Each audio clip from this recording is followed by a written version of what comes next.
Quand Rose a annoncé qu'elle était fiancée, ses parents étaient aux anges. Son futur mari a payé un bon prix.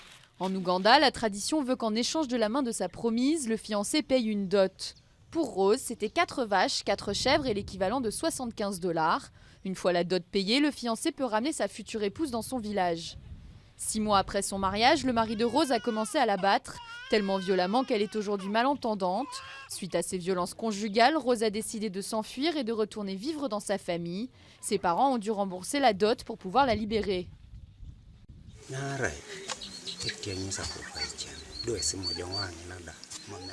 Il a fait souffrir ma fille. Et à cause de ça, elle a vieilli.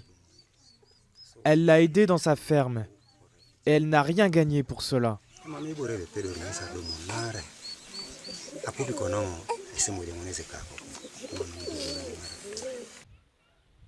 En Ouganda, comme dans beaucoup d'autres pays africains, la dot est une tradition. Mais les dernières années, c'est presque devenu un business. Certaines filles sont obligées de se marier à 14 ans.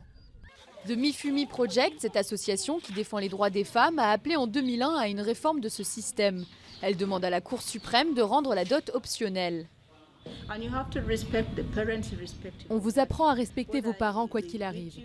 Il faut respecter ses parents, qu'ils vous battent ou non. Il faut les respecter, même s'ils vous détestent. Et après, vous devez l'aimer, lui, tant qu'il paye la dot, et même s'il est violent.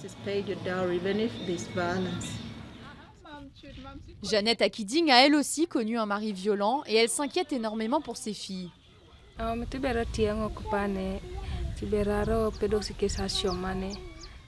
Je ne veux pas que mes filles se marient, avec ou sans dot.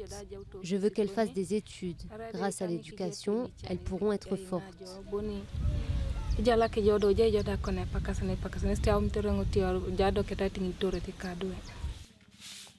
Très peu de gens pensent comme Jeannette aujourd'hui. Et même si la Cour suprême rend la dot optionnelle, la coutume reste fortement ancrée. Et pour de nombreux Ougandais, il serait difficile de changer.